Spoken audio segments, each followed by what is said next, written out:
can you tell me why there's nothing for Social Security beneficiaries in this upcoming bill? Yeah, I can.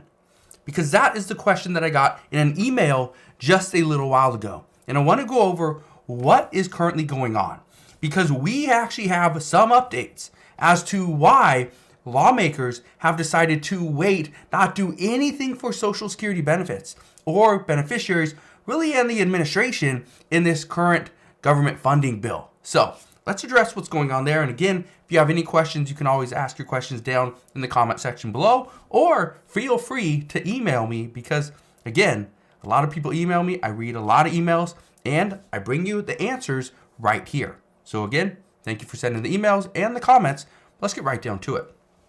So here's what we know.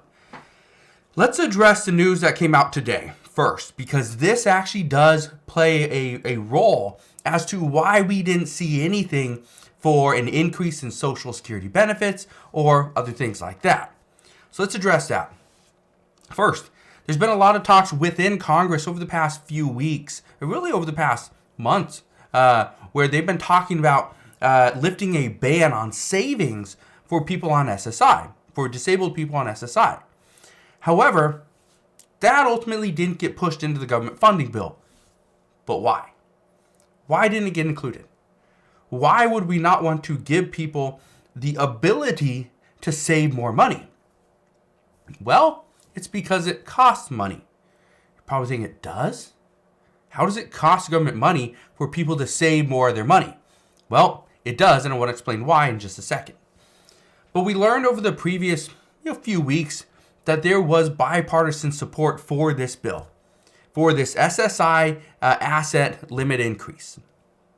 But based on the legislation that we've read, based on all the reports and actually going through the bill and trying to figure out if there's anything for Social Security, well, again, it doesn't really get mentioned much. But there's nothing in here for this asset limit increase. That's kind of a problem, especially when we have inflation over 7%. People need money, right? And according to reports, it just wasn't enough. There wasn't enough support to include it at this time. But again, key word, at this time. Now, for those that are not sure exactly what I'm talking about, disabled Americans receiving SSI, you actually are not allowed to have more than $2,000 for an individual in your name, in your savings account. Or if you're married, you can't have more than, I get that, $3,000. You'd think $2,000 for an individual? Well, if you're married, obviously it's $4,000, right? No. That's not how the government works. It's just $3,000. So if you're married, it's actually a disincentive to get married for older people. Okay, wonderful. And as you can imagine, in this day and age when you go to McDonald's and it costs you $15 for a meal or $10 for a meal, whatever it is, right? And $5 for a gallon of milk and $3 for a loaf of bread, or $25 for a pizza, $2,000 is not going to get you very far, right? It's not much of a security blanket. Honestly, it's a very, very small emergency fund.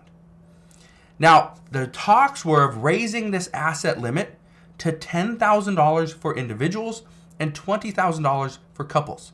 Not $10,000 and like $15,000. No, $10,000 for an individual, and you double the people, you should double the asset limit. $20,000. That makes sense, right? However, that provision was omitted from this government funding bill, at least for now.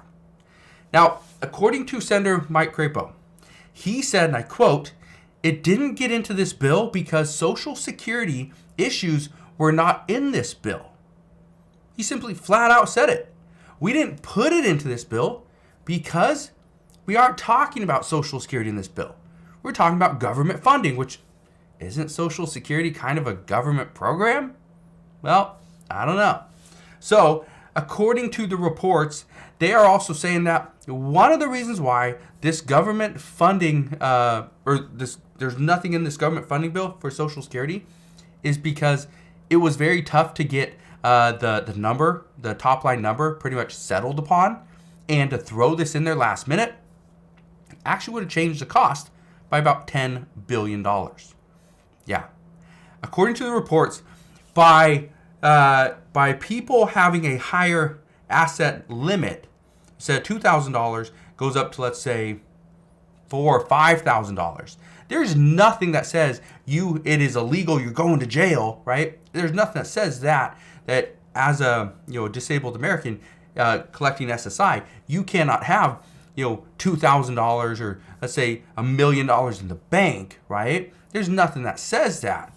But for if your account is over the $2,000, you're actually supposed to get less of a benefit.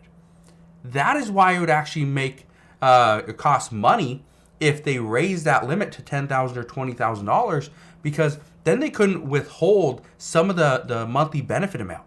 And again, that's part of the problem. Again, we know this. The United States is greedy. Our government is greedy. We like to get all that money all to ourselves and then send it off to Ukraine. Yeah, wonderful, right? Yeah, but good thing President Zelensky came to the White House and had that meeting with President Biden today to ask for more weapons and money, right? The chances are we're going to give it to him. But again, at least our tax dollars are hard at work, right? But again, based on the recent reports, and this is important, the SSI asset limit, if this was indexed to inflation, because again, I think this hasn't been touched in like 30 years, 40 years, something like that, like 1980 or something like that. Anyway, but this $2,000 limit should be at $5,000. That's what it should be today. Now, all of this stuff kind of reiterates what we have known for over a month, that there are plans within Congress to address Social Security, but not in 2022. The plan is they are going to address Social Security sometime in 2023 because this is a bipartisan issue. Yeah, that's what we're hearing. Both Democrats and Republicans say this is a bipartisan issue. We need to address this together. It can't be something that is individually addressed. It can't be a partisan issue. It has to be bipartisan, which means Republicans and Democrats are going to need to learn to work together, which, based off of this government funding bill, I think they have the foundation, the makings to play nice. But do they? Well, we'll find out very soon. But this does mean one thing. Social Security is going to have to be strengthened first. Because what is it that Democrats have been asking for? Expand Social Security. Increase benefits. But not by taxing the American people even more that make under $400,000 per year. Even though they're doing it anyway, President Biden says, no, we're not going to do that. But that's exactly what we're doing. Went from $147,000 per year as a Social Security tax to, or income tax, to 2023, it's going to be $160,000. So again, President Biden lied right there. But the good news is, once Social Security is strengthened, and that's what Republicans want, then Democrats can come in and they can look to expand and increase benefits. However, until that actually happens, it's kind of just a waiting game. We'll see what bills are going to be on the table, who's proposing what. I promise I will bring you all the latest news as soon as we get it. But again, thank you guys for watching. Consider subscribing, and I'll see you guys on the next one.